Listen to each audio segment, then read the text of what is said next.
Bonjour et bienvenue sur le site du podcast Histoire en série, créé et animé par Nicolas Charles et Johan Chanoir.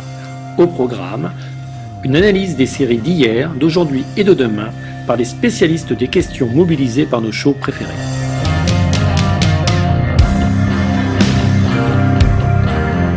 Histoire en série, c'est le podcast qui met en relation histoire, sciences humaines et séries.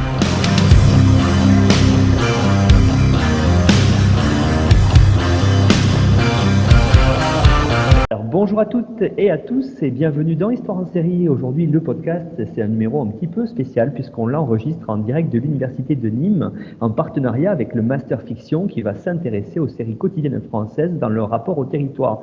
Donc aujourd'hui, c'est un numéro qu'on va enregistrer à plusieurs voix. On va être aujourd'hui au total 4 à l'antenne et puis on va partager avec vous ces séries du quotidien. Alors, je vais vous les présenter, ces séries. Ça va être Un si grand soleil qui est tourné à Montpellier en Occitanie.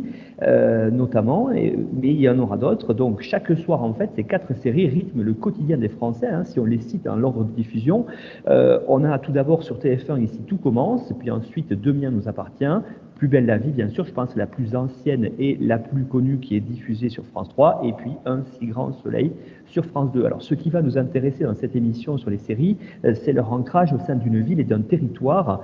Quels sont les liens de ces productions françaises? Elles vont véritablement tisser avec ces territoires qu'elles mettent en scène au quotidien. On va se poser aussi les questions des répercussions plus ou moins grandes pour ces villes, et donc à travers les cas de Montpellier et de Marseille, qui sont elles des grandes métropoles françaises, on verra que c'est peut-être différent pour Sète ou même Saint-Laurent-des-Gouzes, qui en fait avec ses 4000 habitants, ça ne sera peut-être pas des retombées comparables.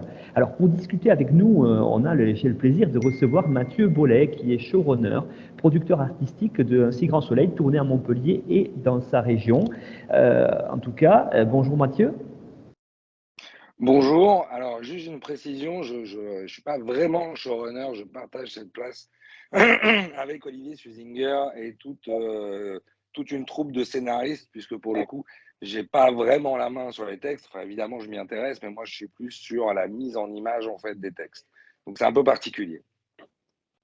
Merci beaucoup Mathieu. Donc oui, effectivement, vous travaillez sur cette série. On a aussi Nathalie Séverin. Bonjour Nathalie. Bonjour. Alors Nathalie, vous êtes autrice de plusieurs études de cas sur les répercussions touristiques de ces séries tournées en Occitanie, notamment bien sûr Un si grand soleil, mais aussi Demain nous appartient, et puis Ici tout commence. Vous êtes guide conférencière et vous débutez une thèse en sciences de l'information et de la communication sur le phénomène de ce qu'on appelle le set jetting. Alors vous allez nous le préciser tout au long de l'intervention, mais c'est le fait de choisir en fait son lieu de vacances quelque part en fonction de sa série préférée. C'est un phénomène qui se développe, alors notamment pour les très grosses séries, les gros blockbusters comme Game of Thrones par exemple, mais on va voir que aussi dans ces séries-là, il y a des choses. Et puis j'ai la grande chance avec moi pour mener cet entretien, c'est elle qui a eu l'idée, qui a organisé tout ça de main de maître depuis l'Université de Nîmes, c'est Amélie Chabrier. Bonjour Amélie. Bonjour. Alors Amélie, vous êtes maître de conférence en littérature à l'Université de Nîmes et puis vous avez travaillé cette année dans un séminaire du Master Fiction sur les rapports entre le territoire et les séries avec les étudiants de première année. Et puis bon, on va pas tout spoiler Amélie, mais on sait qu'aujourd'hui c'est peut-être une première pierre à un édifice plus important de travail sur les prochaines années avec vos étudiants. Oui, tout à fait. Dans le Master Fiction, on aime beaucoup le podcast et on pense de plus en plus à travailler avec, par exemple, Histoire en série pour diffuser un peu les travaux des étudiants. Et cette émission, c'était l'occasion en fait de montrer un petit peu les travaux qui ont été réalisés en cours de première année, donc de master, sur ce sujet territoire et série.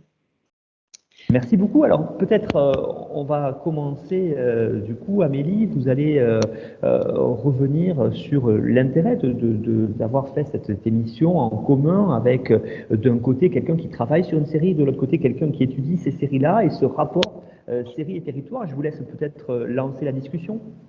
Oui, alors en fait, avant de commencer l'entretien, j'aurais voulu juste faire une petite historicisation sur le sujet qui va nous occuper aujourd'hui, cette question du set jetting, parce que en fait, d'un point de vue de littéraire, moi je suis littéraire et j'ai travaillé beaucoup sur le 19e siècle, et en fait le set jetting, pour moi, ça peut être vu simplement comme une reconfiguration du tourisme littéraire qui n'est donc ni nouveau ni propre à la série télé. Si on pense par exemple exemple un très vieux bouquin de Chateaubriand qui s'appelle Itinéraire de Paris à Jérusalem. Donc on est au tout début du 19e siècle et en fait Chateaubriand part en Grèce, en Italie, il traverse la Méditerranée et il fait ça sur les pas de Virgile, de Dante, en citant Homère. Donc on est en fait on a déjà ce plaisir d'aller sur les lieux de fiction pour rencontrer ces lieux. Alors simplement, ce qui va nous occuper aujourd'hui, et la question principale, ce sera peut-être justement de savoir ce qui va changer avec le phénomène des séries, parce que c'est pas exactement la même chose que d'aller sur les lieux où se déroule l'intrigue d'un best-seller, par exemple. Je pense à L'île des oubliés, par exemple, qui a été publié au début des années 2005. Ça met en scène une toute petite île de Grèce qui était totalement inconnue. Et suite à ce best-seller, il y a eu vraiment une recrudescence touristique. C'est devenu un lieu incontournable de la Grèce. Donc ça c'est valable pour la littérature. Aujourd'hui, on va voir un peu avec Nathalie Séverin, justement, si le tourisme amené par les séries télé, en particulier les séries quotidiennes françaises, amène une relation différente au territoire. Et du coup, peut-être que la première question qu'on pourrait poser à Nathalie, du coup, c'est le début de ce phénomène, puisqu'il y a une sorte de glissement, de déplacement pour aller sur les lieux des personnages littéraires, aux personnages des séries télé. Et donc, moi, je m'interroge sur la naissance de ce phénomène, en fait. Alors, je pense qu'une des séries marquantes, internationales, une des premières séries qui a vraiment été identifiée à un territoire, c'est la série américaine Dallas dans les années 80. Déjà, le titre lui-même de la série désigne une ville particulière qui était a priori inconnue dans le monde ou plus ou moins méconnue. Et le succès phénoménal et mondial de cette série a créé un intérêt pour cette ville. Alors, ce qui est très original, c'est que la série Dallas a été tournée entièrement en studio en Californie, y compris ce qui se déroule dans le fameux ranch de la famille Ewing qui s'appelle le ranch de South Fork, qui lui, en revanche, le décor extérieur est au Texas. Et donc, très rapidement, ce ranch qui était une habitation privée a été prise d'assaut par les fans de la série et ça a débouché au fait que la production a fini par racheter ce ranch et en faire un lieu de visite, en fait. C'est devenu ensuite un studio et puis ce tourisme autour de ce ranch existe toujours. Maintenant, on peut aller se marier, dormir. Il y a les tombes des personnages, il y a la tombe de JR et à chaque anniversaire de sa mort, il y a des cérémonies. Enfin voilà, c'est un phénomène en plus qui dure dans le temps. Et donc, c'est un petit peu original. Sinon, je pense que voilà, aux États-Unis, il y a eu aussi, par exemple, une autre grosse appétence pour les lieux de tournage de Sex and the City, partie des séries très populaires aussi. Et encore aujourd'hui, sur Instagram, vous avez régulièrement les Instagrammeuses qui vont se prendre en photo devant la maison de Carrie Bradshaw. Voilà. Donc, c'est un peu, je pense, ces phénomènes-là. Et depuis, ça continue, ça se développe et il y a des tours qui sont organisés sur ces lieux. Et pour la France, il y a un moment emblématique, une série emblématique comme Dallas ou pas du tout? Alors, je pense qu'en France, il y a sûrement eu des petits phénomènes autour de certains films de cinéma au niveau des séries. Je crois que le premier gros coup de cette jetting, ça a été Plus belle la vie. Le fait que ce soit effectivement une diffusion quotidienne, ça change la donne. Le public de ces séries quotidiennes vit en fait 5 jours par semaine pendant un petit moment avec les personnages de la série dans son salon, dans sa cuisine, dans sa chambre. Ça crée une sorte de proximité. Et les lieux, on essaie de les identifier et on a envie d'aller s'immerger dans le lieu de vie de ces personnages et d'aller à leur rencontre. Donc, je pense que Plus belle la vie, ça a été le premier gros phénomène qui a donné lieu à la création de visites guidées, de boutiques, de choses comme ça. Enfin, vraiment, la ville de Marseille a pris en considération ce phénomène et a créé, pour accueillir les touristes qui venaient pour ça, des dispositifs touristiques, en fait.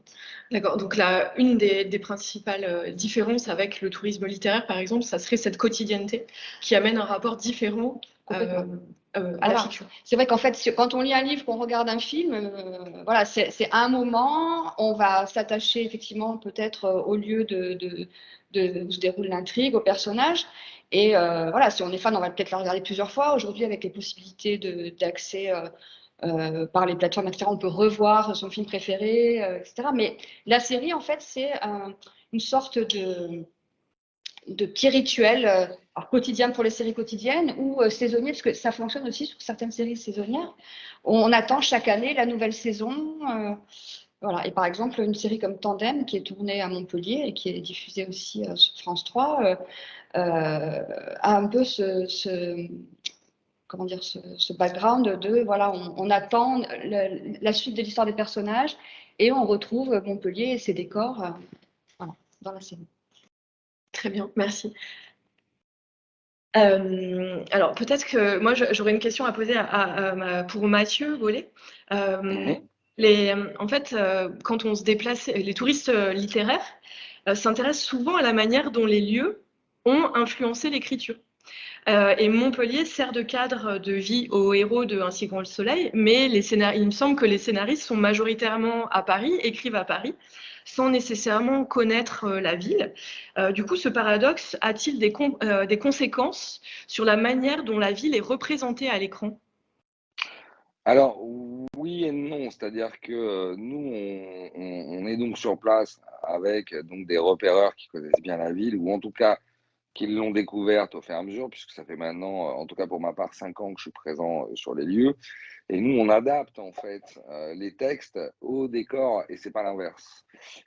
C'est excessivement rare en fait quand on a un décor et quand on leur dit écrivez pour ce décor.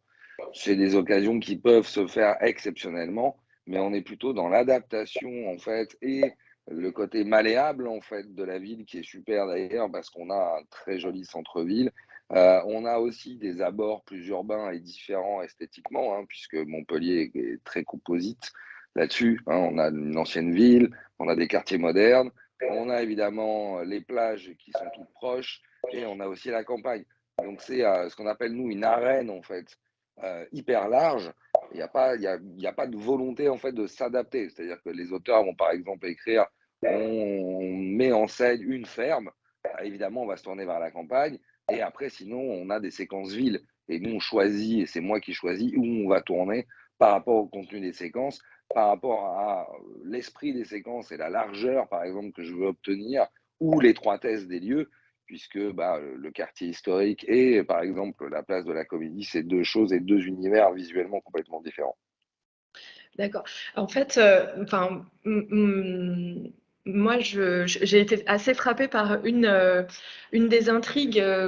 Donc, dans Ainsi grand soleil, il y a deux personnages qui ont, qui ont un malin plaisir à rentrer de nuit dans des bâtiments publics et donc à s'introduire, par exemple, au musée Fabre, à la patinoire, à Odysseum. Et justement, je me demandais comment vous choisissiez, parce que ça permet quand même des vues hyper spectaculaires et inédites de la ville, en fait. Et je me demandais comment vous faisiez le lien, en fait, entre l'écriture du scénario, j'imagine, donc personnage voulant un peu avoir un petit frisson nocturne, et comment vous pensiez à tel ou tel lieu, en fait, à mettre en scène. Par exemple, c'est vrai que la scène de nuit dans la piscine à Antigone, elle est particulièrement impressionnante, en fait. Alors, ça se passe en deux temps. C'est-à-dire que les auteurs écrivent ce qu'on appelle des WIP, c'est-à-dire c'est des working progress de texte. Ce ne sont pas des séquenciers définitivement agencés. Là-dessus, les auteurs m'appellent et me disent, tiens, on aimerait bien avoir un lieu isolé qu'elle puisse visiter. Là-dessus, moi, j'appelle mon régisseur artistique qui s'appelle Yannick Socia. On réfléchit et on choisit un décor où on est potentiellement sûr d'avoir accès. Et après, cette information est rebalancée du côté des auteurs et est intégrée après dans les textes définitifs. D'accord, ok. Et donc, c'est un va-et-vient avec, j'imagine, la ville de Montpellier aussi qui doit travailler avec vous? Bien sûr, tout à fait, absolument. Alors parfois aussi, c'est du privé, hein, puisqu'on a aussi tourné dans un aquarium. On était en plus en période Covid, donc il était fermé, ce qui nous arrangeait bien. Et après, effectivement, on est étroitement en lien avec la ville de Montpellier pour pouvoir accéder à ce genre de décor. D'accord, merci beaucoup. Nathalie, lorsque tu organises les visites pour l'office de tourisme, puisqu'à Montpellier, tu travailles, tu travailles toujours, oui, à Ah oui, l'office entre autres activités, oui. à l'office de tourisme, et donc que tu organises des visites spéciales à un si grand soleil. Est-ce que tu as pu remarquer du coup des réactions un peu de déception de la part des gens qui viennent et qui en fait s'attendent à une certaine image de la ville? Je sais pas, par exemple, on a l'impression qu'on passe de la comédie à la paillote En 5 minutes. en 5 minutes. En train direct. Est-ce que du coup, tu as relevé comme ça une sorte de déception par rapport à la ville telle qu'elle est représentée à l'écran et ensuite telle qu'ils la rencontrent dans les visites ou même dans leur expérience de vacances? Alors, déception, pas du tout. En revanche, surprise régulièrement. Et c'est vrai que ces visites, ce qui est sympa, c'est qu'elles rassemblent vraiment des publics locaux qui connaissent parfaitement Montpellier, qui regardent la série et qui la redécouvrent comme ça, et qui voudraient bien comprendre justement comment, parce que bon, c'est pas juste une visite, on va sur un lieu. Et nous, on essaye de donner un peu des infos aussi sur les coulisses de tournage, sur la manière dont la série est travaillée. Nous sommes 2 en fait à faire ces visites guidées. Et non, au contraire, tout ce qu'on peut leur donner comme information qu'ils n'ont pas, ils sont ravis de les avoir. Eux, ce qu'ils attendent, c'est retrouver l'univers de la série et avoir une sorte d'immersion. Donc forcément, quand on arrive dans des lieux et qu'on leur sort la tablette et qu'on dit, bon là, vous vous rappelez ce qui s'est passé, on leur montre quelques images de la série, une scène qui se déroule là, et on est dans ce décor-là, là tout de suite, on sent qu'ils sont enchantés. Et découvrir effectivement que la plage n'est pas à 5 minutes de la place de la Comédie, ça leur plaît plutôt, en fait. Non, ils ne sont pas déçus. Eux, ils attendent une expérience, en fait. Cette expérience, il faut qu'elle soit en lien avec la série. Et c'est vrai que ce n'est pas du tout la même démarche pour la ville de Montpellier, par exemple. J'ai également créé la visite guidée qui se déroule à Saint-Laurent-des-Gousses sur le pas d'Issy-Pétonnas. Là, ce n'est pas moi qui l'anime, c'est des guides que j'ai formés là-bas. Mais à Saint-Laurent, c'est un tout petit village, 3500 habitants, et c'est une arène principale qui est au cœur du village. Il y a un décor pratiquement unique, qui est un château avec son parc, un institut gastronomique. Et en fait, ce public de la série, ce public TF1, plutôt un peu plus jeune que celui d'Un si grand soleil, va venir et là, ils veulent croiser les comédiens. Et ils ont cette chance de pouvoir le faire parce que, vu la taille du village, les comédiens vivent dans le village pendant les sessions de tournage. Donc, ils ont cette possibilité d'être en immersion dans le décor, de voir le château. Alors, pas d'y rentrer, bien sûr, à la grande déception. Et là, donc voilà, là, le but du jeu pour eux, c'est fan. On ne parle que de la série. Dès qu'on essaye de sortir un peu de la série pour évoquer le patrimoine local, ça ne les intéresse pas du tout, on les perd. Montpellier, c'est différent parce que c'est un public, le public de TF1 et de France Télé, on le constate aussi par ces visites, n'est pas le même.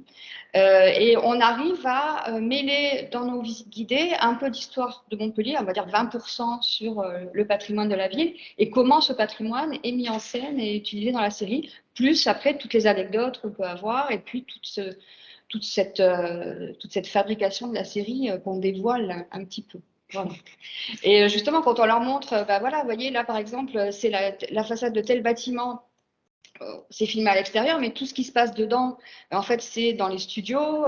Là, ça les épate, ça les impressionne. Ils ne sont pas du tout déçus, au contraire. C'est vraiment, pour eux, à la fin des visites, ils sont dithyrambiques, ravis, enchantés, heureux. Ils ont envie de recommencer. Quand on leur dit, on va peut-être faire une deuxième version pour aller… Parce que là, la visite actuelle à Montpellier se passe dans l'Écusson, c'est-à-dire dans la ville ancienne, dans la vieille ville. On va jusqu'à la Comédie, etc. Et là, on est en train de réfléchir, parce qu'il y a une appétence, à aller faire une deuxième version dans justement ce dont parlait Mathieu, c'est-à-dire cette ville contemporaine très variée, où il y a énormément de décors de la série aussi. Et quand on leur dit, peut-être qu'un jour il y aura une deuxième version, on veut le savoir, on veut venir aussi. Enfin voilà, ils sont… c'est hyper sympa parce que il y a un lien qui se crée entre eux, cette ville, à travers cette série. Et c'est très agréable d'être un peu le passeur, d'être un peu le médiateur de tout ça. Est-ce qu'il y a des Montpelliérains qui choisissent de visiter beaucoup, pour faire la visite beaucoup. Alors, ce qui est très, très sympa et marrant aussi, c'est que pratiquement à chaque visite, en tout cas, ça m'est arrivé très, très souvent, il y a des gens c'est un cadeau. C'est-à-dire, ils sont à Montpellier et hop, surprise, la personne avec qui ils sont à Montpellier les a invités pour participer à la visite guidée. C'est vraiment, comment dire, c'est une récompense, c'est quelque chose qui est important pour eux. La série, c'est ce côté quotidien, ça crée vraiment une proximité et un rituel, et pouvoir pénétrer de manière plus personnelle, physique dans ce décor-là, ils sont ravis. Non, mais c'est sûr que la série, c'est vraiment une magnifique vitrine pour la ville de Montpellier. Absolument. Et du coup, Mathieu, je me demandais, est-ce que quand on a des intrigues comme celle qui se passe, celle qui se passe au zoo, par exemple, qui est un lieu permanent dans la série, est-ce que c'est une volonté de la ville de Montpellier de promouvoir, par exemple, tel ou tel espace de la ville? Est-ce qu'il y a une concertation avec l'équipe artistique, ou c'est plutôt vous qui êtes à l'initiative de ce genre de choix? Non, alors on avait très envie, nous, de bosser en fait dans cet univers-là. Après, ça a été des négociations avec la ville et évidemment aussi avec le zoo. Mais c'était une volonté de notre part en fait d'intégrer ce décor-là avec ses particularités et un univers de travail qu'on voit très très peu sur d'autres séries. Donc c'était une volonté de notre part, très clairement. D'accord. Et est-ce qu'il y a d'autres espaces qui à Montpellier, là, on ne veut pas spoiler, hein, évidemment, mais est-ce que vous envisagez d'autres espaces qui seraient comme ça propices à développer des intrigues sur des lieux atypiques, en fait? Alors, en ce moment, bah là, on va être confronté donc à un vrai gros bouleversement puisque, si je dis pas de bêtises, ça a été reporté au mois de septembre, mais on a une grosse reconfiguration de la place de la Comédie avec notamment une volonté de planter beaucoup d'arbres, ce qui est une très bonne chose. Donc, je sais que c'est un lieu, malheureusement, pour cause de travaux, qu'on va devoir éviter. Sur des décors très particuliers, pour l'instant, on n'a rien en vue. On va être énormément dans des univers la saison prochaine, sans trop dévoiler, qui seront plutôt périurbains, voire campagne, parce qu'on est axé sur des intrigues qui vont nous demander d'aller vers ce genre de lieu. Après, l'arène ville en elle-même restera une arène exploitée, mais on n'a pas de vue particulière sur un décor qu'on va exploiter. Sachant que nous, en fait, la grande différence, en tout cas avec,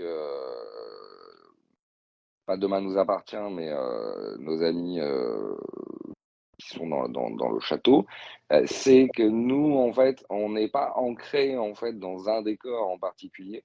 Nos personnages sont énormément en rotation. On a donc des univers de travail et des univers personnels qui sont différents et qui tournent en permanence. On n'est pas attaché en fait à un lieu. Et pour revenir sur la notion des gens qui visitent et qui veulent voir, ce qui est important en fait, c'est que nous, on a quelque part cassé en fait les codes de la distance. C'est-à-dire que nous, on part du principe que c'est une image que je donne, mais que la plage est en bas de la place de la Comédie. On n'a pas vraiment de notion en fait de déplacement, on part pas à la plage comme nous on partirait, c'est-à-dire 20 minutes de route, etc., etc. Tout ça est très condensé en fait. Notre arène, l'idée, c'était de montrer à Montpellier à la loupe, où tout est ramassé en fait, et où on a une ville agréable à vivre parce que justement, il y a tout à portée de main. C'était ça l'idée. Oui, justement, Oui. une question par rapport à ça pour Nathalie Séverin. C'est vrai que cette notion est importante en géographie d'espace vécu par rapport à un espace de fiction, par rapport à Plus belle la vie. Parce que Plus belle la vie, on est ici dans une ville qui existe, hein, bien sûr Marseille, mais dont le quartier du Mistral n'existe pas. Et ça a souvent décontenancé les visiteurs qui venaient à Marseille en disant je veux aller dans ce quartier-là, alors que tout est tourné en studio. Alors comment ça peut se passer justement ce côté-là? Je ne sais pas si vous êtes au courant par rapport à Plus belle la vie. Plus belle la vie, en fait, effectivement, le quartier du Mistral, qui est l'arène principale, est totalement fictionnel et en studio, mais c'est un quartier qui ressemble énormément à un quartier qui existe vraiment à Marseille, qui est le quartier du Panier. Et finalement, ce quartier du Panier est devenu, voilà, ce phénomène étrange de va-et-vient, le quartier de Plus belle la vie par ricochet et par assimilation par les fans de la série en fait. Et donc les fans de Plus belle la vie essayent d'aller devant les studios, mais bon, ils ont des grands hangars, ils voient rien et voilà, on ne peut pas visiter des studios, vous imaginez bien, aux grandes dames des fans, hein. surtout pour les quotidiennes, c'est secret industriel, c'est un lieu de travail, on ne va pas visiter des usines comme ça, ou des entreprises. Donc ça, on a du mal à leur faire comprendre, mais on essaye, on fait beaucoup de pédagogie là-dessus. Et c'est vrai qu'à Marseille, c'est pas grave, on s'est adapté, c'est-à-dire que le panier est devenu le lieu privilégié des touristes autour de la série, la boutique qui s'était créée à l'époque, qui était créée par d'ailleurs, c'était pas la ville elle-même, c'était un privé qui avait monté cette boutique. C'était créé dans le quartier du Mistral, pas de problème. Le quartier du Mistral, voilà, vous voyez, je fais moi-même l'amalgame dans le panier et voilà. Et d'ailleurs, ça a fait un petit peu, peut-être, ça a gentrifié ce quartier, ça a un petit peu, je pense, permis aussi de lui redonner un peu vie, de redonner de l'intérêt. Et aujourd'hui, c'est un des quartiers les plus sympas de Marseille. Pour le coup, c'est un vrai exemple de conséquences concrètes. Absolument. Et pas du tournage de la série dans la ville. Là, ça s'inscrit de manière très, très forte à Marseille, avec cette transformation, réhabilitation d'un quartier, développement économique. C'est vraiment, c'est pas simplement la série qui représente une ville, c'est la série qui s'implémente à l'intérieur de la ville. C'est très impressionnant comme exemple. Oui, puis on a travaillé déjà avec des collègues sur un épisode sur la gentrification à New York notamment, et on voit bien, on a évoqué tout à l'heure Sex and the City par exemple, et beaucoup de séries tournées à New York ont véritablement modifié la perception de New York, et du coup il y a une nouvelle perception de ces quartiers-là, avec, vous avez employé le mot, le vrai gentrification qui existe réellement, parce que du coup on a ces quartiers qui étaient au départ peut-être secondaires ou plus ouvriers, sont devenus des espaces centraux et où les fans de la série les ont investis. Alors justement, moi Nathalie, j'avais peut-être une question à vous poser par rapport à la conception de vos visites, parce que c'est très intéressant, parce que vous les concevez en regardant véritablement comment sont les espaces, c'est-à-dire vous basez sur les lieux, ou alors vous les concevez en suivant l'intrigue, c'est-à-dire, si je la pose différemment, la question, si vous voulez, quelle est la part de l'affectif, du lien avec les personnages dans les séries, ou au contraire, vous vous basez uniquement sur les lieux? Les deux. C'est-à-dire que, bon, on a un terrain de jeu qui est le centre-ville, et donc, parce que la visite dure quand même déjà 2 heures, et en 2 heures, on fait un tout petit circuit finalement dans la ville, parce qu'on raconte beaucoup de choses en 2 heures, dans peu de lieux. Finalement, les lieux, c'est un peu le point d'accroche pour effectivement évoquer les personnages, évoquer les différents métiers. En fait, voilà, c'est une visite qui n'est pas, qui est assez hybride. On parle du patrimoine, on parle des métiers de l'audiovisuel, on parle, moi en plus, comme c'est un peu mon domaine, je parle du bureau des tournages et de tout ce travail aussi d'Occitanie Film, du bureau des tournages de la métropole, avec qui j'ai des liens. Ma collègue, elle, qui est habilleuse, et qui travaille notamment avec Un si grand soleil, qui fait régulièrement des sessions pour Un si grand soleil. Elle va être plus dans l'anecdote de tournage, dans l'explication de son métier. Donc voilà. Après, les gens, eux, ce qu'ils attendent, c'est donc de vivre un moment la vie de leur personnage. Et c'est vrai que Montpellier, je rebondis sur ce que disait Mathieu, c'est très compliqué parce qu'il n'y a pas vraiment dans la ville de Montpellier, dans le centre-ville, comme il peut y avoir par exemple la 7 avec le Spoon, qui est le café où se retrouvent tous les personnages, qui est un peu un des lieux repérables dans la ville. Dans le centre-ville de Montpellier, il n'y a rien comme ça. Par rapport à Un si grand soleil, c'est diffus, la série elle va partout. Il y a vaguement le bar, ancien bar d'Eliott, devenu bar de Dylan, le 101. Mais encore que, voilà, il ne s'y déroule pas énormément d'intrigues. Par moments, il disparaît complètement des intrigues. Donc, on fait une balade. Et dans cette balade, on intègre des ingrédients des paysages de la série, de décors, d'intrigues et d'informations plus techniques. Voilà. Tout à fait. On refuse, nous, globalement, d'avoir de gros points de repère, à part la Paillote, mais qui a été un investissement. Donc, ça a été un point de repère à un moment donné et on continue de s'en servir. Mais on le refuse pour la bonne et simple raison que ça nous ancre, en fait, dans quelque chose qui après est très piégeant, en fait, et qui nous empêche d'aller ailleurs et de créer une dépendance, en fait, et de nous priver de cette liberté, justement, d'explorer le reste de la ville. Donc, c'est pour ça qu'on a fait ce choix-là de ne pas s'ancrer, en fait, pour toujours être libre de raconter les histoires qu'on souhaite avec des nouveaux personnages qui sont forcément issus de cet univers Et aussi, il y a ce côté, tout le monde se rencontre au même endroit. Voilà. Et ce hasard qui fait bien les choses, c'était quelque chose avec Thomas, le producteur, dont on ne voulait pas sur la série. Ouais. Et il y a autre chose aussi alors, sur lequel on s'amuse aussi avec nos idées, c'est par exemple les changements de décor que vous êtes sans doute parfois obligé de faire, alors que, bon, je pense au lycée. Ouais, tout à fait. On a changé là-dessus aussi. On a une vision très malléable en fait des choses. C'est-à-dire que même, et je pense que peu s'en sont aperçus, mais par exemple, l'appart d'Ève a Oui. changé 3 fois en cours de route. L'appart de Manu a changé 2 fois. On n'est pas, c'est pas quelque chose qui nous dérange du moment où il y a visuellement des symboles qui sont en commun ou un univers en tout cas thématique qui est là. Mais sinon, justement, ça nous permet cette souplesse et de pouvoir aussi s'adapter selon nos besoins de tournage et de changer de décor. Alors évidemment, ça ne se fait pas d'une semaine sur l'autre, mais on va dire d'une intrigue sur l'autre, on peut tout à fait changer de décor parce que ça nous arrange, parce que c'est pas l'essence en fait de la série, d'ancrer en fait définitivement visuellement les décors. C'est surtout nous visuellement de bien traiter nos décors. Ces subtiles différences. C'est ça. Tout à fait. En tout cas, la dimension exploratoire dont vous parlez, moi, je trouve qu'on la ressent beaucoup sur les séquences de transition qui sont souvent filmées au drone et où on voit vraiment, enfin, on voit qu'il y a vraiment une recherche de l'image très esthétisante en fait par rapport aux scènes de vie et qui montre une vision très idéalisée en fait de Montpellier et sa région. Je sais pas du tout comment ça se passe. Vous avez une équipe qui est dédiée à ces passages de... Alors, ouais, tout à fait. On a une équipe qui a été dédiée, qui nous a fait pas mal d'images, nous, ce qu'on appelle des stock shots, un petit peu entre les time-lapse et ces vues de drone. Après, souvent, on en rajoute sur les équipes quand on a de nouveaux décors et qu'on veut avoir ce type d'image. Et à terme, l'ambition, c'est de remplacer en fait ces images-là par de la full 3D. Chose qu'on commence à maîtriser, puisque vous savez qu'on est très avancé sur les fonds verts et sur les nouvelles technologies de ce point de vue-là. Ça ne veut pas dire qu'on ne va plus avoir des stars, mais qui seront encore mieux faits et en tout cas ancrés dans les déplacements de nos personnages.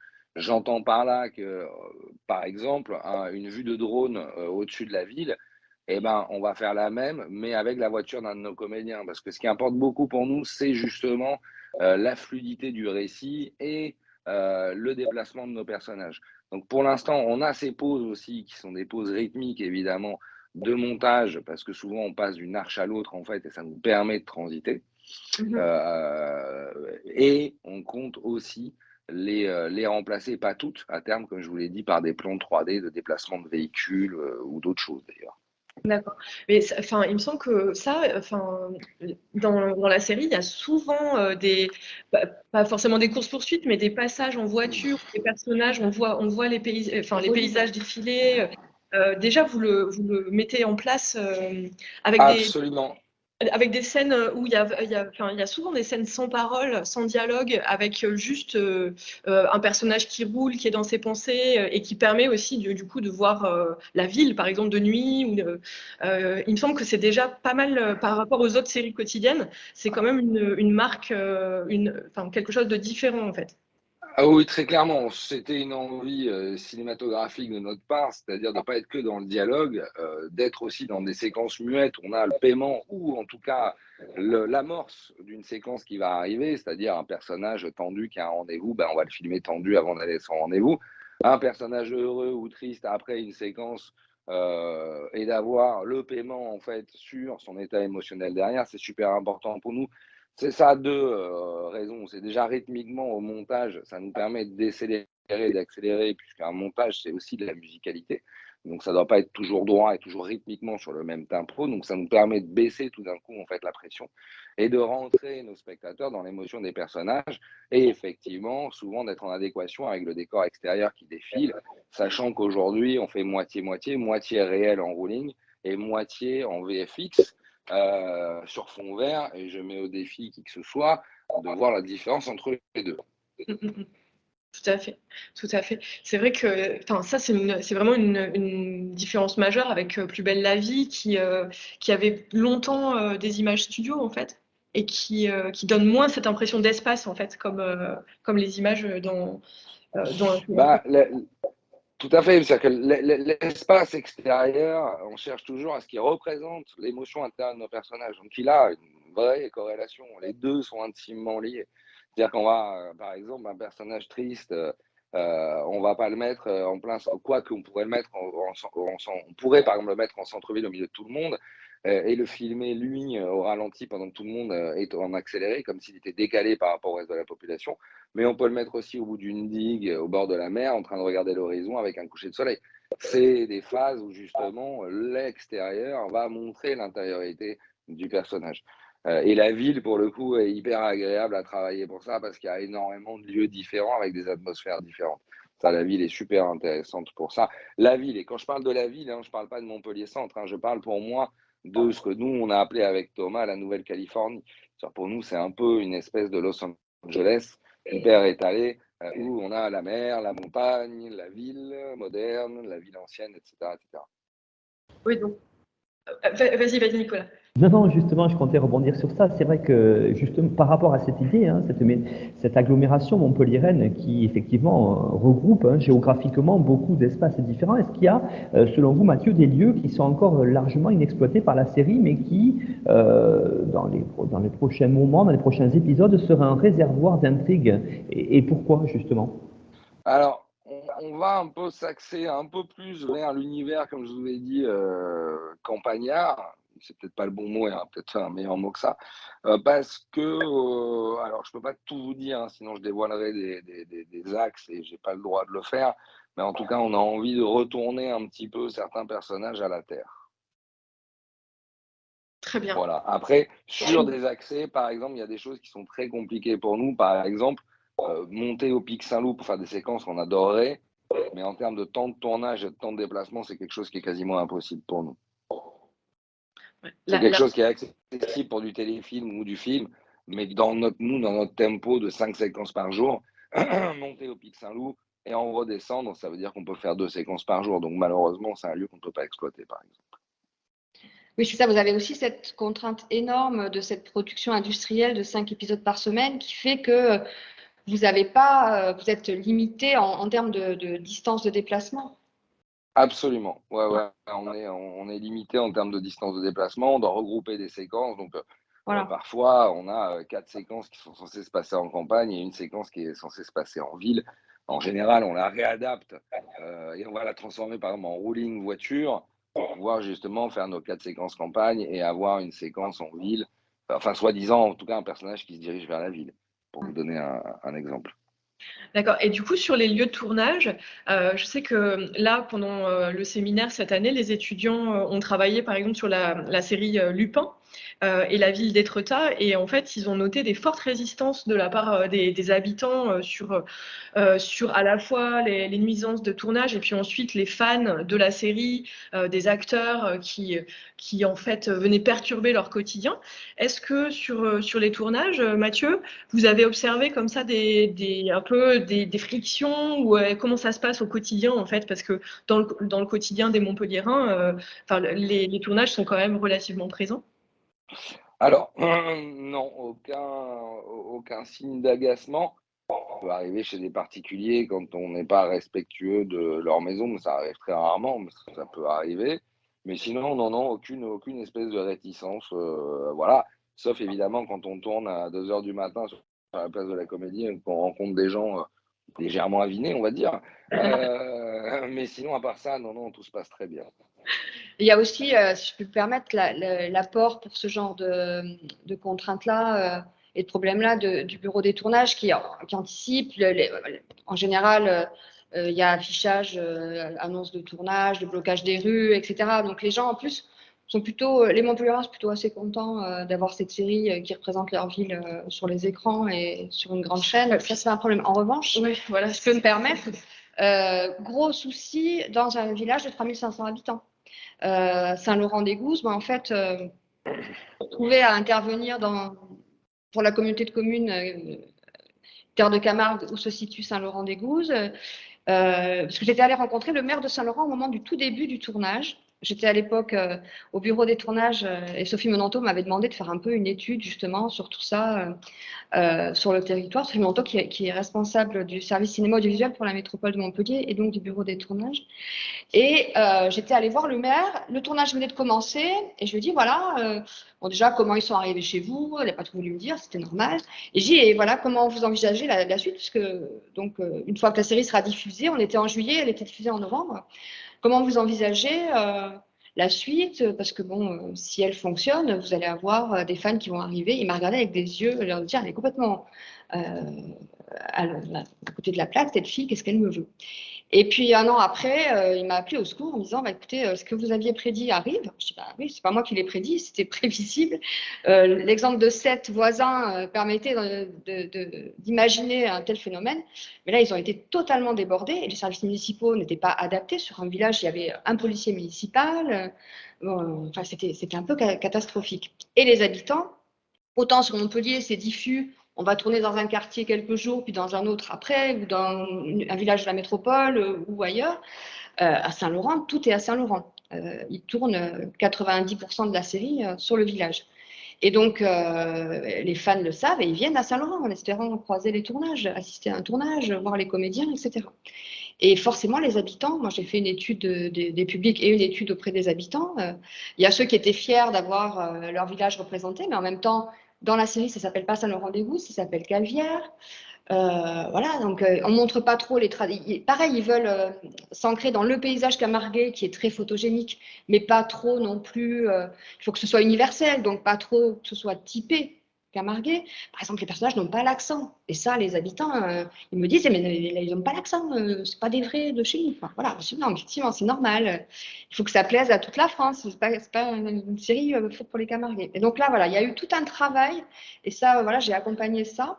De pédagogie auprès des habitants, de créer du développement économique qui allait rentrer dans les caisses du village pour améliorer le quotidien des habitants. Il a fallu trouver, en travaillant avec la production, avec les services de la mairie, avec ceux de la communauté de communes, des petites choses pour améliorer le quotidien des habitants, occuper les touristes. Voilà. Leur donner des endroits où aller un peu en dehors de cette place. Donc, la boutique a été créée. On fait ces visites guidées où on ne montre rien puisque l'arène principale, c'est ce château et son parc dans lequel on ne peut pas rentrer. Donc, on fait un tour du village et on donne beaucoup d'informations. On montre des accessoires. Voilà, on essaye de donner du contenu pour que ce ne soit pas déceptif parce qu'on fait payer aux gens 14 € une visite guidée où ils ne voient rien, à part la façade de la maison d'un des personnages et la façade du château et la grille du parc. Hein, donc, et avec un peu de chance, on croise Benjamin Baroche sur son vélo ou un tel qui fait un sourire et 3 photos, etc. Mais voilà. Donc, pour le coup, là, les habitants, il a vraiment fallu faire un gros travail, créer un parking, enfin voilà, ça a généré tout un tas de contraintes. Il a fallu augmenter aussi le service de police municipale, enfin voilà. Maintenant, ça commence à se stabiliser, mais bon, il restera toujours les râleurs. Hein, on est quand même en plus dans la Camargue gardoise, c'est pas connu pour être autrement que des râleurs. Je suis un peu camarguaise, donc je peux me le permettre de le dire. Voilà, donc c'est un contexte extrêmement différent. Montpellier, ça pose pas de problème, c'est diffus. Sète, c'est entre les deux. C'est-à-dire que c'est une ville moyenne et surtout très enclavée. Et donc, effectivement, les touristes qui arrivent massivement, ça peut poser problème. Et notamment, ce fameux Spoon que j'évoquais, qui était le bar-restaurant récurrent dans la série, il est situé géographiquement sur les quais du canal principal de la ville de Sète. Et dès qu'il y avait un tournage, ou même dès que les touristes arrivaient, ils se massaient devant et ça bloquait la circulation. Donc là, les habitants, ils ont dit stop. Et donc, le Spoon, qui était un décor naturel, ils ont conservé la façade, ils ont transformé l'intérieur en boutique de produits dérivés et ils ont recréé l'intérieur du restaurant dans les studios. Il a fallu adapter, c'était plus possible en fait. Et c'est pour ça que bon, un si grand soleil, ça ne pose pas ces problèmes-là. Il y a la paillote. D'ailleurs, alors là, s'il y a une déception des publics, c'est pas dans les visites guidées, mais c'est en général quand ils viennent faire la visite guidée, ils passent aussi à la Grande Motte parce que c'est un décor récurrent et ils cherchent la paillote et elle n'existe pas. Et là, ils ne s'imaginent pas que ça n'existe pas. Ça aussi, un restaurant qu'on voit dans la série, Bah, effectivement, on peut y aller. elle existe, mais c'est un décor complet en extérieur, donc il est fermé, quoi. Mais il n'est pas en activité, effectivement. Quand ça ne tourne pas, c'est une boîte en bois fermée avec quand même l'enseigne des sauvages peintes sur le côté, mais on peut se prendre en photo devant, etc. Mais s'il n'y a pas Voilà. de Mais effectivement, c'est tout. Ouais, ça se résume à ça, effectivement. En tout cas, ça donne beaucoup d'exemples. Enfin, ça montre bien le développement économique que que ça entraîne pour la région. Pour vous, Mathieu, comment comment la région pourrait encore plus développer les industries culturelles pour, je sais pas, en termes de besoins, de métiers, etc. Pour l'instant, il y a quand même beaucoup d'équipes qui sont encore à Paris. Est-ce que vous voyez dans les années qui arrivent, Oui, il y une a une vraie. développer Oui, il y a déjà. les besoins? Ouais, non, il y a déjà une vraie dynamique, hein. Les besoins vont être rapidement compensés. Il faut attendre quelques temps que les gens soient formés, mais il y a des écoles, il y a plein de choses. On prend beaucoup de stagiaires, on est énormément lié en fait à à toutes ces boîtes de formation. Donc là-dessus, j'ai pas de souhait particulier parce que les choses se font. Après, les choses se font pas du jour au lendemain, ça prend du temps. Mais on a énormément de gens qui sortent des écoles. Là, par exemple, pour vous donner un exemple, sur les scripts, on a 3 stagiaires et une script qui vient de passer, une stagiaire script qui vient de passer script définitivement et qui sort d'une école à Montpellier. Nous, on essaye aussi de recruter local au maximum. Là, par exemple, je viens de rencontrer un nouveau réalisateur qui est du coin, qu'on va prendre dans nos équipes. Donc, moi, là-dessus, j'ai pas de souhait en particulier puisque la dynamique est en route. Donc, voilà, il faut juste attendre de récolter les fruits. Ça prend juste un peu de temps. Je me permets de faire un petit message aux étudiants du master. J'espère qu'ils ont bien entendu que vous preniez des stagiaires pour que les étudiants du master fiction postulent chez vous l'année prochaine. Absolument. Il n'y a pas de souci. Alors, j'ai une question justement, Nathalie Séverin, pour continuer sur le plan géographique et économique. Les répercussions concrètement de ces séries quotidiennes en Occitanie, on l'a dit, là, il y a un espace qui est très représenté par 4 séries quotidiennes sur des grandes chaînes publiques. Là aussi, c'est quelque chose de très important. Quelles sont les retombées concrètement? Est-ce qu'on a des choses concrètes en termes, on parlait tout à l'heure de démographie, de création d'emplois, justement d'images, peut-être aussi pour la région Occitanie? Alors, en termes d'image, oui, sur les 4 séries, il y en a quand même 3 en Occitanie. Donc ça, c'est considérable, plus les autres séries saisonnières qui se sont développées. En termes de retombées, il y a des retombées sur l'emploi, parce que ces séries emploient énormément de monde. Alors, l'emploi direct et l'emploi indirect. Il y a aussi des nuitées, tout ce qui est consommation hein, de ces gens-là.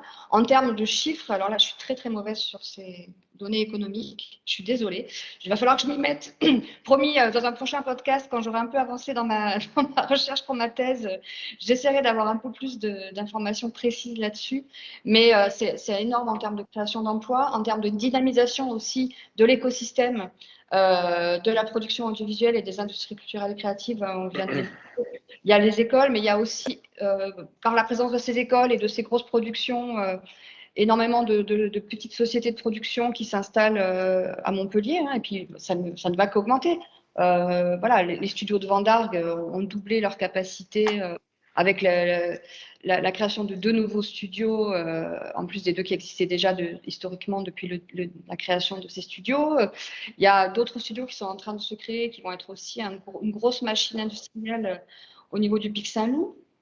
Il y a un gros backlot aussi à Fabrègues. Donc, il y a des lieux comme ça de production très importants. Donc, tout ça, c'est en train de monter en puissance, en fait, je pense. Après, il y a une chose qui est un gros risque, c'est ce qui s'est passé dans la région PACA, c'est que ça éveille la cupidité, la gourmandise des partenaires potentiels de ces productions. Hein. C'est-à-dire que, par exemple, Montpellier ne fait absolument pas payer de redevances pour l'occupation du domaine public. C'est donnant-donnant, c'est-à-dire que Montpellier facilite beaucoup l'arrivée des productions et les tournages, organise le territoire pour faciliter aussi voilà, le côté logistique.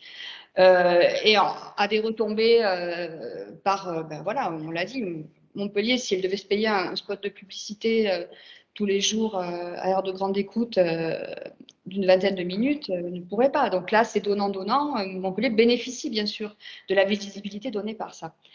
Mais j'en parlais avec justement Occitanie Film il n'y a pas plus tard qu'il y a 2 jours. De plus en plus, des collectivités ou des privés augmentent les redevances, font payer de plus en plus aux productions, mais les productions n'ont pas plus d'argent qu'avant.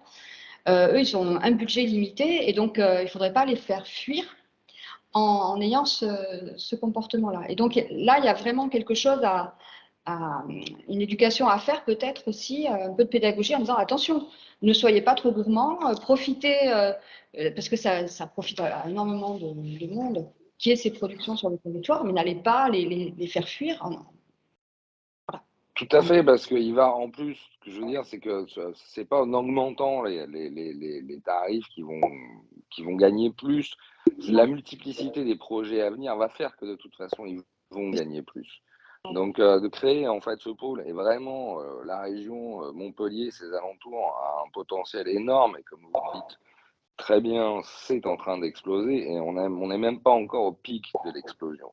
C'est-à-dire que d'ici 5 ans, je pense qu'on aura un vrai territoire de filmmaking hyper abouti entre différents studios, avec en plus des plateformes qui vont avoir besoin de produits, puisque l'exception culturelle française veut que ce soit Disney, Netflix, Amazon sont dans l'obligation de produire en France. Donc on va avoir des projets qui vont se faire, et la bulle n'est pas prête de s'arrêter et n'est pas prête d'exploser, puisqu'elle n'est même pas à son plein potentiel. Hein. Voilà. Je suis désolé, par contre, j'ai une autre réunion qui va démarrer. Je vais devoir vous laisser. Très bien. Mathieu, est-ce que je peux me permettre juste une toute petite dernière question qui va vous... Bien sûr. Voilà, à la fin de la saison dernière, une lycéenne a annoncé qu'elle allait intégrer la licence de lettres modernes à Nîmes. Et puis, on a pu arriver en septembre, on s'est un peu inquiété. Alors, est-ce que vous pouvez nous donner des nouvelles? Est-ce que, blague à part, est-ce qu'un jour, des intrigues pourraient se passer à Nîmes, donc intégrer la région plus se décaler du côté du Gard? Alors, le problème en fait de Nîmes, c'est qu'on a en fait un move, même s'il est dans le périmètre, puisque nous on est alors pour vous résumer globalement, quand on reste en dessous des 50 km, on n'a pas de défraiement à payer à l'équipe qu'on envoie. Au-dessus, on est obligé. Nîmes, on est encore dans un périmètre accessible. Le problème, c'est que le déplacement est toujours pris en compte, c'est-à-dire quand je bouge une équipe et que ça prend 40 minutes, c'est 40 minutes de tournage perdu. Donc, sauf cas exceptionnel, là récemment, on voulait tourner dans les arènes, on n'a pas pu parce qu'on avait un grand final à régler là-bas et on avait très envie de tourner là-bas, mais pour X raisons, on n'a pas pu finalement. On s'est rabattu vers les arènes de Lunel. Donc, oui, c'est envisageable, mais de manière très sporadique et exceptionnelle. Vous voyez, là, on va préparer quelque chose qui va se passer au pont du Gard. Là, pour le coup, on est au-delà de la limite, donc on sait qu'on perd déjà une séquence. Donc, c'est trop s'éloigner, c'est très compliqué pour nous en termes de production. C'est pas une histoire de volonté artistique, c'est vraiment une histoire de production. C'est hyper intéressant de voir en fait que c'est toujours une négociation entre les deux. Tout à fait. De toute façon, c'est que des contraintes qu'on doit après juguler et trouver des solutions en fait avec les différents intervenants pour pouvoir accéder à ce genre de décor. Et parfois, c'est très complexe et parfois, on est juste limité pour des questions purement financières. Bon, merci beaucoup, Mathieu. Je vous en prie, encore désolé de vous avoir donné. Merci beaucoup, Mathieu. Nicolas. Merci Amélie. Merci tout le monde. Merci. Je vous souhaite une excellente bonne fin de journée. Au revoir. Au revoir. Au revoir, Mathieu. Alors, juste pour terminer peut-être ce podcast exceptionnel enregistré avec vous, Amélie, depuis Nîmes, et puis Nathalie qui est encore là avec nous. J'avais une question pour Nathalie justement sur peut-être, là on était en train d'évoquer dans la région montpelliéraine l'explosion qui était en train de se développer. Et qu'est-ce qu'il en est, j'allais dire, on parlait à un moment donné dans une excellente revue sur les séries qui s'appelle donc Saison, à laquelle participe votre collègue Amélie Claire Cornillon. On parlait de la fin des séries. Justement, qu'est-ce qu'il en est à Marseille, par exemple, qui a annoncé que d'ici la fin de l'année 2022, Plus belle la vie devait s'arrêter. Donc voilà, Qu'est-ce qu'on peut en dire et donc du coup, est-ce que du jour au lendemain, on ne se retrouve pas sans rien au niveau local, sans cette vitrine que vous avez évoquée tout au long de l'émission médiatique? Ça, après, j'ai envie de dire, c'est un petit peu le public qui choisit aussi. Il faut savoir que ces programmes, ils sont quand même faits pour le public et pour séduire le plus grand nombre. Plus belle la vie, 18 ans d'existence. Je pense que le programme s'est un petit peu essoufflé et qu'il y a eu la concurrence des nouvelles séries quotidiennes qui étaient produites de manière plus contemporaine, avec les techniques actuelles, avec beaucoup plus de choses en extérieur, etc.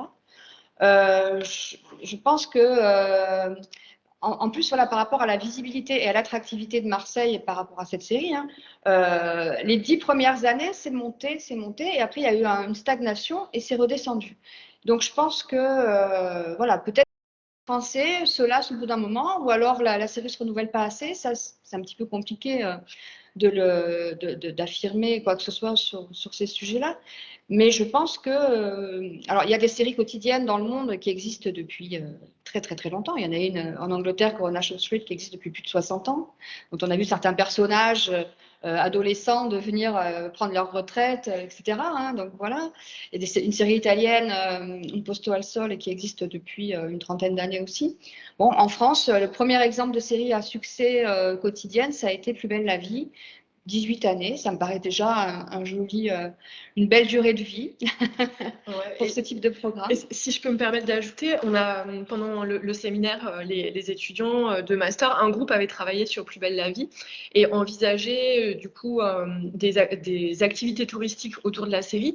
Et justement, ce qui ressortait, c'était la nostalgie des fans qui venaient en fait sur les traces des débuts et qui étaient des fans de longue date, ce qui fait que l'arrêt de la série aura pas forcément beaucoup de conséquences à mon avis, parce qu'on viendra toujours en pèlerinage sur les lieux d'une série qu'on a aimée.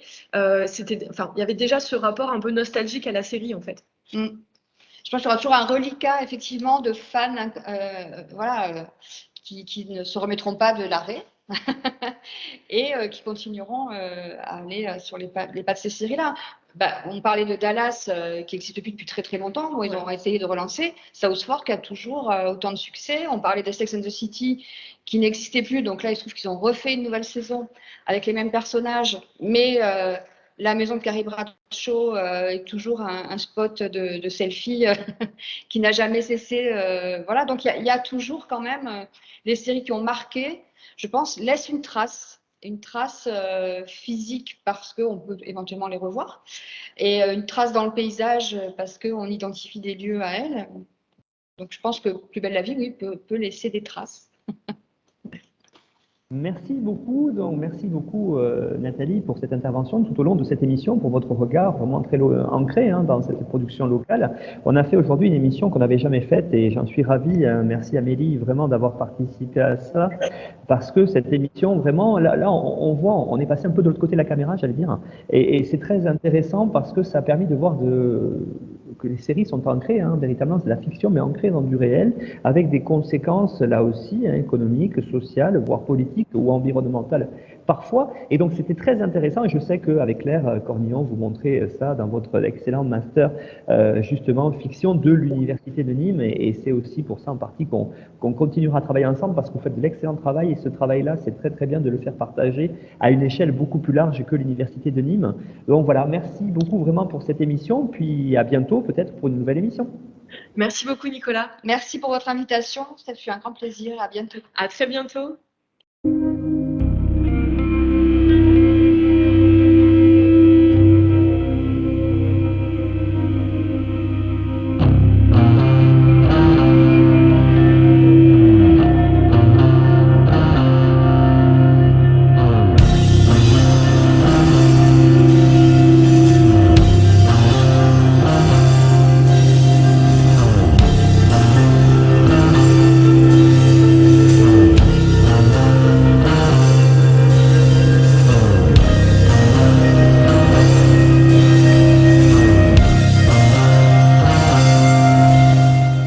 Retrouvez-nous sur Twitter @Histoire en série pour connaître le programme à venir ainsi que des conseils bibliographiques.